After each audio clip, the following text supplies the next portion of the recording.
He's an extraordinary leader, and he's right here in South Jersey with all of you, our president. Thank you. Thank you very much. Thank you.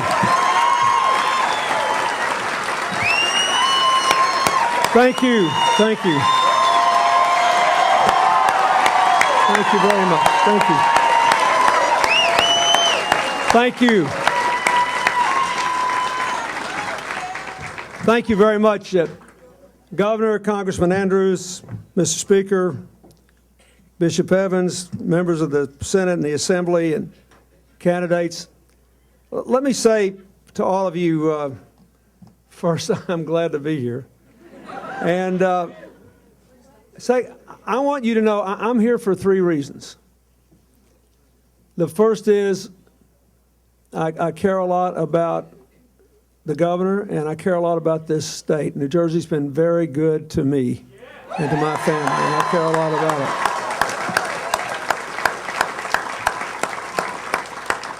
I'm here because I want the president and our people in Congress to succeed in bringing this country back economically. And I know good and well, having been there, that there will be an uneven uptake of our economic program. And it matters what the governors do. It matters what the states do. It matters in terms of how fast America comes back.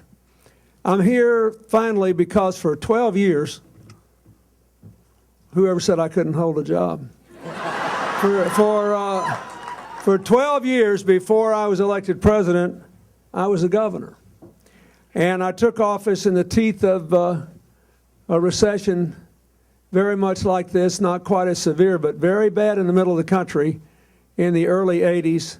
And I worked for 9 years solid to turn my state around. And when I ran for president in '92 and you all voted for me, we ranked first in the country in job growth. I know what a difference a governor makes to the people who live there. So it's important to the country. It's important to New Jersey.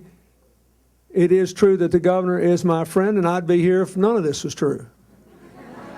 But I want you to listen to me today, because there's no way he's not going to win this unless you don't get the message out about what's at stake, and we don't touch enough people and convince them it's worth going to vote. Now, I did a little research here. You know, I like facts. I remember once there was a book written on President Bush's administration not too long after I left office, in which both I and my supporters and moderate Republicans like then Secretary of State General Colin Powell and others were criticized. They said we lived in the reality-based world. And the Bush people said if we used our power right, we could change reality. We could ignore reality. We could make a new reality. So they asked me what I thought about that, and I said, man, I grew up in an alcoholic home. I spent my whole life trying to get into the reality-based world. I like it here. I intend to stay right here. So let me ask you something. No, wait. All of you that do this at every election, let me read you something now. There are 2 things that get voters in trouble. One is when times are too good, and the other is when times are too bad, because it makes you ignore reality. I mean, how did President Bush get into the Supreme Court in 2000 to win the election 5-4? Because he had that wonderful slogan, compassionate conservative, which was like a narcotic. It said, hey, I'll give you everything Bill Clinton did with a smaller government and a bigger tax cut. Wouldn't you like that? And people said, sounds good to me. Why? Because people took it for granted. They took the prosperity for granted. They took what we were doing for granted. Now here we have the reverse. How could this be a race? In normal times it wouldn't be. Now I did the research here. You heard the governor say that you had an 11% reduction in the number of people without health insurance, while there's been an explosion in increase in the number of people without insurance in the country. New Jersey ranks second in the country in improving the percentage of its people with health insurance. first in the country. Wait, I'm just getting started. And you added 100,000 kids. You rank first in the country in high school graduation rates, third in the country in closing achievement gaps between European American, Hispanic American, and African American school children in reading, third in the entire country. You rank second in the country in the development of clean energy jobs tied to solar and wind. You were first state in the country to have a governor propose a home mortgage relief program, and your mortgage foreclosure rate is a third less than the national average.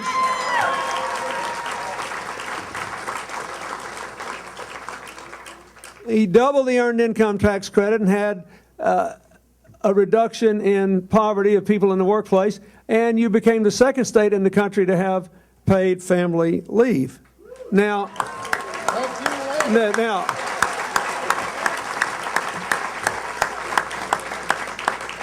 and you were the first state in the country that actually started paying people to hire workers. And now there's a big article in the paper this week saying the president and the Congress have gone back to the drawing board to see what can be done to jumpstart more hiring. And guess what they said? I guess the number one thing we can do is give refundable tax credits to people for hiring new jobs, something Jon Corzine started doing in another way in the beginning. Now, if in the middle of an economic crisis you got a governor who, in dealing with economics, healthcare, education, and energy, has put you first, second, or third among all 50 states in every relevant category, why are we having an election? Right? Plus, he's got an opponent that says that the solution to the healthcare crisis is to no longer mandate that New Jersey health policies give mammograms to women who are at risk of breast cancer, and that no longer require an end to drive-by deliveries, which is something I put an end to in my second term. Now it's all coming back. Throw these women out on the street after 24 hours after they have a baby. So, I mean, we could go through a lot of these things that he says he would have turned down part of the stimulus, and we do not need to reinstitute the assault weapons ban. And it's interesting now, the Mexican government's trying so hard to keep cocaine from coming in across the Rio Grande River that they've sent the army to northwest Mexico. And they're risking being killed because the narco traffickers are better armed than they are, because they come across the border and buy 50 caliber rifles, which would blow a hole in that wall there, and assault weapons. So in New Jersey, if these were the real choices in normal times, this would be a runaway election for the governor, wouldn't it? The only reason it's not a runaway election is people are hurting. So if he did something good, they figured he got a paycheck every 2 weeks, and that's more than a lot of them got, right? They're hurting, and they figure, how could it be worse? Because I didn't have time. I was too busy looking for a job. I didn't have time to see whether we were doing better and all these things. And I don't really have time to think about what his opponent's position is. I'm angry. I'm frustrated. This is tough. Throw the rascals out. Have I just about got it? Okay, now, first of all, the voters are never wrong. They're the bosses here. This is a hiring decision. But you got 2 weeks to make this not a close race. You have no doubt, do you, that if people were free, emotionally and intellectually free, to consider the differences in the records, the differences in the positions, and the differences in the plans, that the governor would win in a landslide. Don't you believe that? Just like, you know, New Jersey thought for a long time about whether to vote for Democrats. Keep in mind, I just won by 1% here in '92. But it was up to about 15 by 96. And then I think Al Gore won by 16, and then John Kerry won, and then Barack Obama won. And so the people of New Jersey like democratic performance when they are free to evaluate it. So I'm pleading with you. One of the things you can do one-on-one that he can't do in the television ads, he can't even achieve in a television debate, is to give people the space to talk to you, to vent their frustrations, and then give them permission to think again.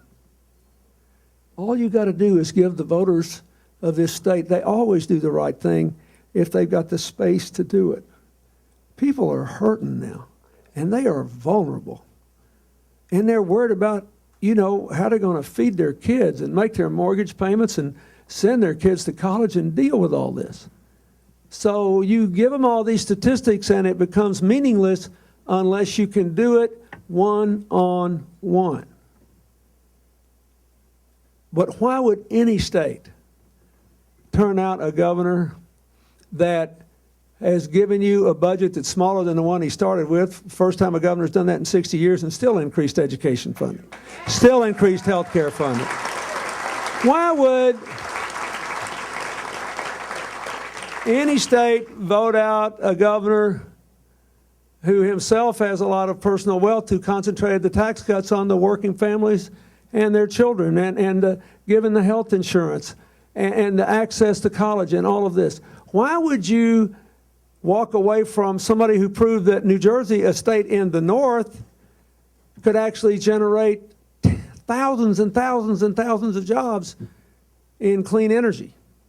And I know that you may think it's not enough to make a difference, but let me tell you something. New Jersey reminds me of Germany. Germany became the #1 country in the world in this decade in a generation of solar power. And guess what? Unlike America, their wages went up and their unemployment went down because they made a commitment to a clean energy future that was jobs-based. Jobs-based, just like your governor has made a commitment for New Jersey to have a jobs-based future.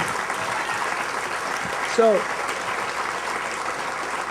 you have no idea. You have no idea how hard it is to reduce the number of people without health insurance in a decade where, after inflation, healthcare costs have doubled. How hard it is to improve education performance in a decade where parents are having a hard time supporting their kids in schools, to cut the racial and ethnic divides in student performance. You have done this together, and you have a good leader. He understands this. He has been out there in front of this. And maybe the most important thing of all to me, because years ago when Hillary was in the Senate, she and Barney Frank, she and Congressman Barney Frank and one or two others, and Sheila Bair, the Republican head of the Federal Deposit Insurance Corporation, were out there ahead of everybody else in the country saying, you better do something about this home mortgage crisis, because if you don't, it's going to wreck the country. One governor, one alone, listen, this man, and you got there first, that's why your foreclosure rate is a third less than the national average. In a normal time. So, don't do this for him. Do it for you and for your kids and for your future. You have to go out and give people the space to think again. They would never, other things being equal, vote for somebody that thought the way to economize on health care was to run the risk of more women having radical mastectomies.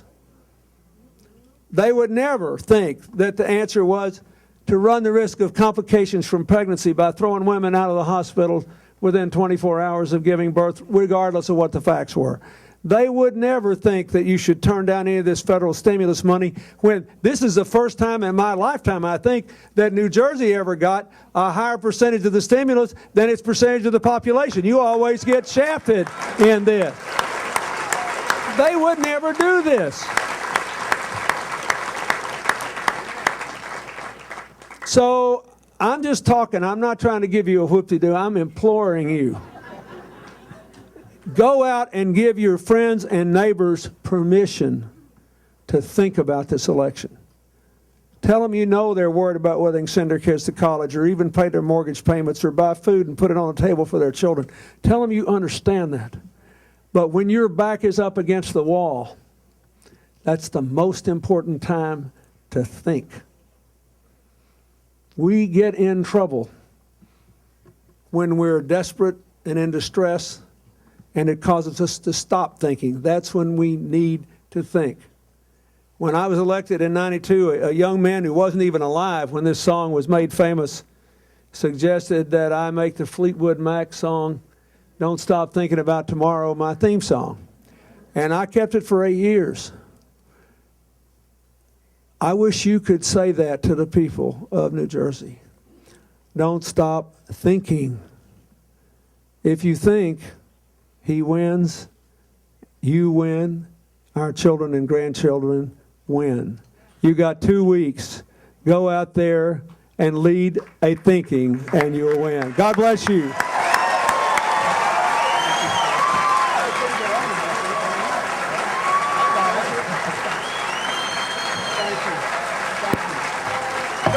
Thank you.